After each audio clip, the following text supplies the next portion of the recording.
Welcome, Rangers fans, to our midweek Coaches Show, and we'll do what we always do. We'll recap what's going on or what has gone on in Smithson Valley Athletics the past 7 days, and then looking ahead, what's going on this evening and in the weeks to come or in the week to come. So as we always do, we'll start out with football. Last Friday night here at Ranger Stadium, we clinched the district championship with a big win over the Hayes Hawks.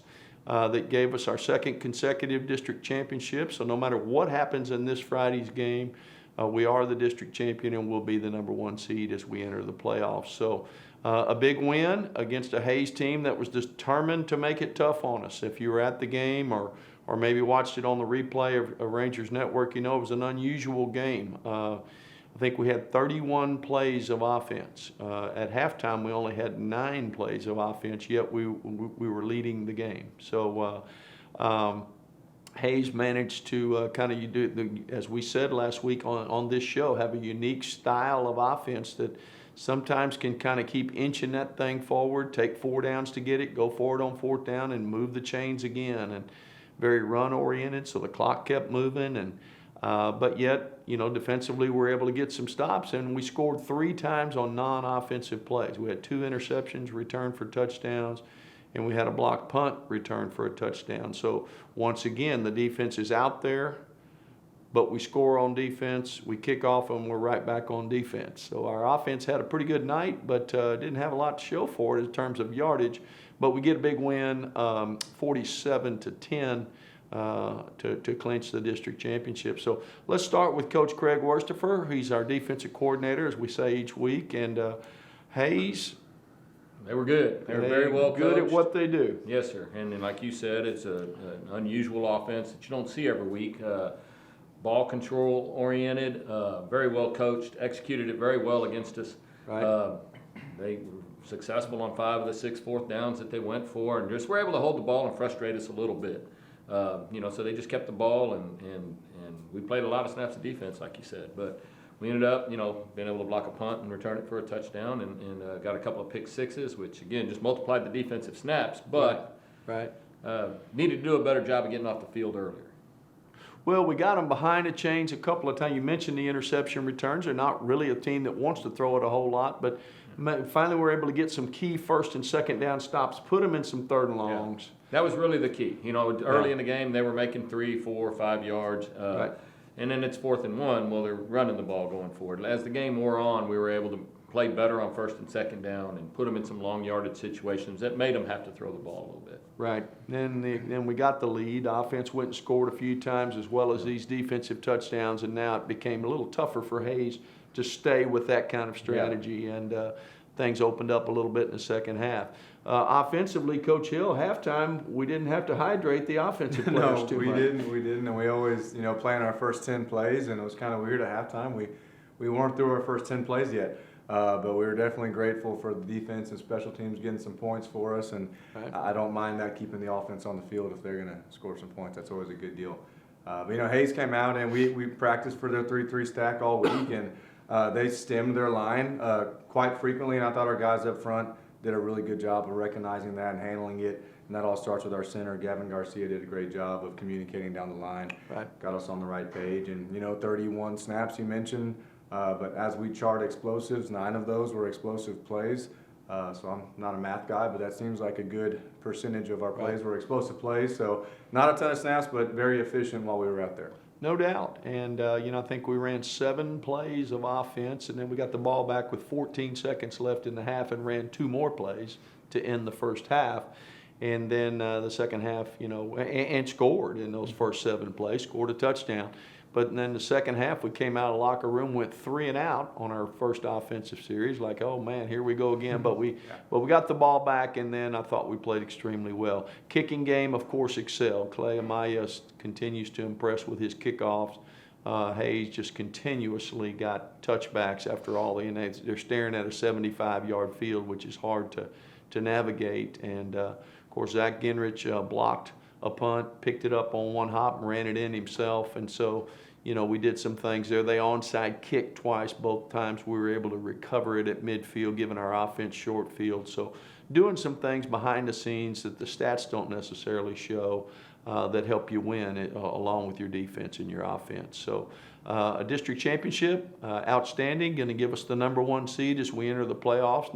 Not entering the playoffs yet. We still got some work to do, but we want to be proud of that. I thought we had a good crowd, good atmosphere for football, and now we finished the regular season on the road, our 10th ball game over at Seguin. And we're going to talk about our game against the Matadors that's coming up this Friday night when we get back. But now we're going to kick it over to Coach Melissa Miller, our assistant athletic coordinator, and she's going to tell us what's happened the last 7 days and what's going to happen the next 7 days in things other than football. So take it away, Coach Miller. Thanks, Coach Hill. Congrats on securing the district championship last week. Let's talk about some more teams headed to the playoffs. Volleyball finished their season last week against Seguin. We had senior night on Tuesday night. It was a great night. Loved being able to honor those seniors and their parents, and capped it off with a program sweep, which is always nice. So varsity finished the regular season tied for 3rd. We are moving into playoffs. We'll have information on that in a little bit. JV finished the season 11-1. Our freshman A team went 8-4, and our freshman B team went 5-3. So overall, really, really good season. We're really excited about what's happening at the sub-varsity levels. Our JV 11-1, pretty sure they were district champs. Moved a couple of those kids up just because of how well they've performed all season for varsity. So congrats to Coach Mooch, Coach O'Brien, Coach Gola on having really successful sub-varsity seasons. Speaking of success, cross country. We talked about it last week, but Mia Perez ran in the regional meet and is now qualified for state. So they will head out this week. We will have a send-off for her. We'll have information on that in a little bit, but good luck to her. Congrats to her, Coach Nunley, Coach Hall. Always a really good cross country program. Girls basketball finally started. They hosted their scrimmages this past Friday here at Smithson Valley. I think Coach Sutherland was really pleased with it. Their practices have sounded great, high intensity, a couple of really good basketball players coming back, and I'm looking forward, I know we're looking forward to following their success this season. We also want to mention swim. Our swim season has started. Unfortunately, their meet last week got rained out with all this beautiful rain that we've had.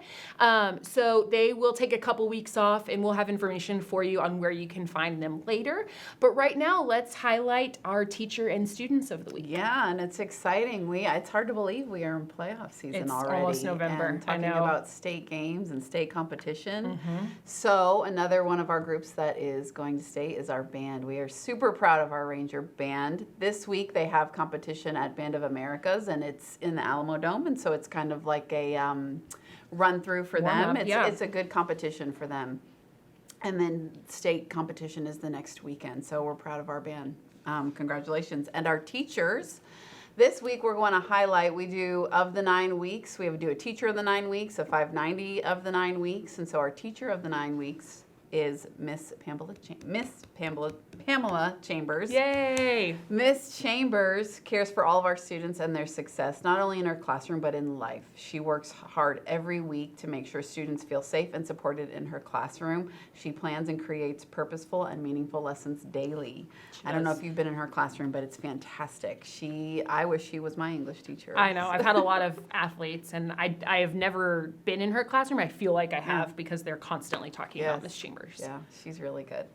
And then our 590 award winner, 590 of the 9 weeks, was Miss Hannah Stafford. Miss Hannah Stafford has been doing an amazing job of working in some math classes this year while doing her job as an instructional coach on campus. She has been pulling double duty, so to speak, and she's really appreciated by students and teachers across the board. Yeah. Yes, she's doing a lot of great things in our math department and for our teachers. So congratulations, Miss Hannah Stafford, for the 590. Congrats. Yeah.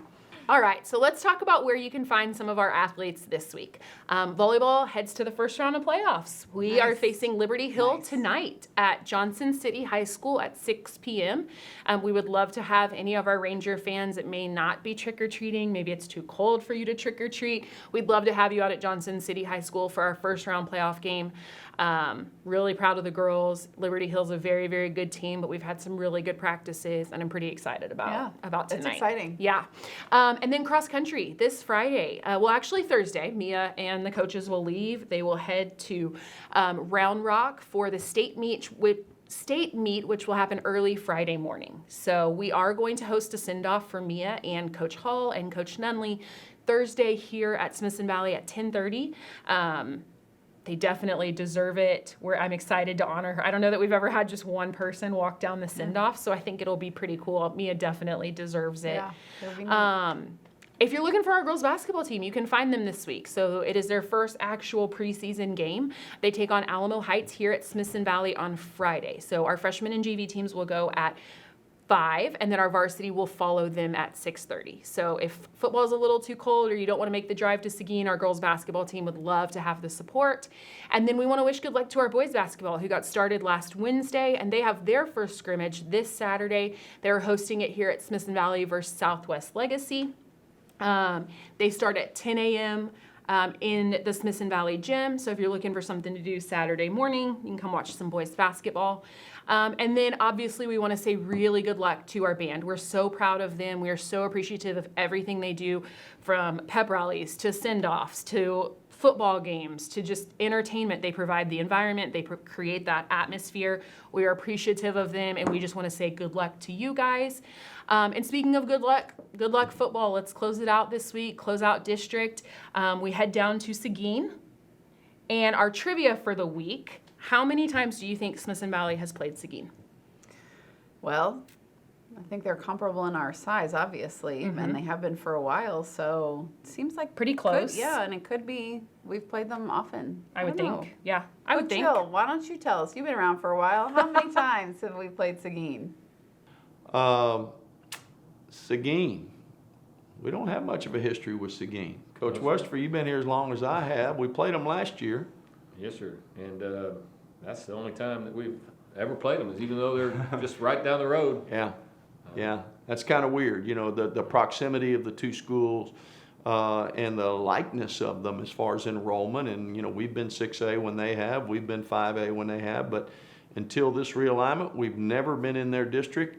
Never played them in a non-district game, and never bumped into them in the playoffs. So that's kind of strange. So yes, this Friday night will only be our second matchup with the Seguin Matadors. And as usual, in 12-5A, we're going to face another team that is well coached, is playing well, and is good at what they do. And let's start with what they do. Coach Westerfer, their offense, they've got a lot of playmakers. Yes, sir. They got a lot of speed on the field, and they spread the ball around. Yes. They got a tailback that's a returning starter from last year that's a big kid that runs really fast and really tough, makes great cuts. He'll be as fine a running back as we've played.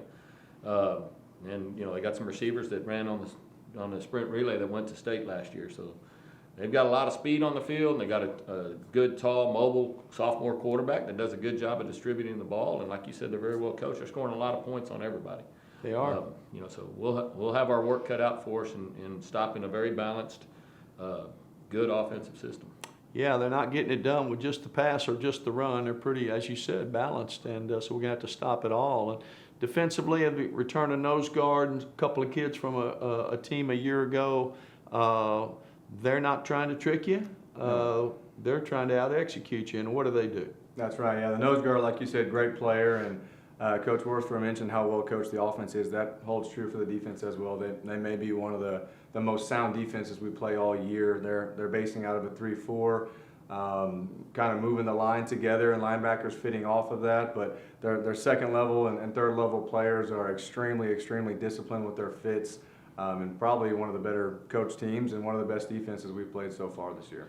Well, I know their head coach and some of his staff, including defensive coach, have their roots from Katy, Katy High School program, which everybody knows about, and you can certainly see elements of that in their defense. They look just like the 3 times we bumped into the Katy Tigers through the years, and so that's kind of what we have. Again, special teams wise, a little off schedule, maybe a little bit. They do a nice job with their kickoff return game, and their punt is a very spread-oriented type punt. Their kickoff team don't hesitate to bloop and onside. So we've got some things we'll have to be ready to handle this week. But we look forward to it. It's a 7:30 kickoff this week. All the Ranger fans need to know that. You got 30 extra minutes to get over to Matador Stadium in Seguin. They're the one team in our league that stayed with that start time for their home games, so that's going to be different than our previous 9 games. Just letting you know that ahead of time. So we hope you'll make the short drive over to Seguin and watch us close out the regular season. And we hope you'll join us next time on this show. Thanks for being here. We'll see you next time.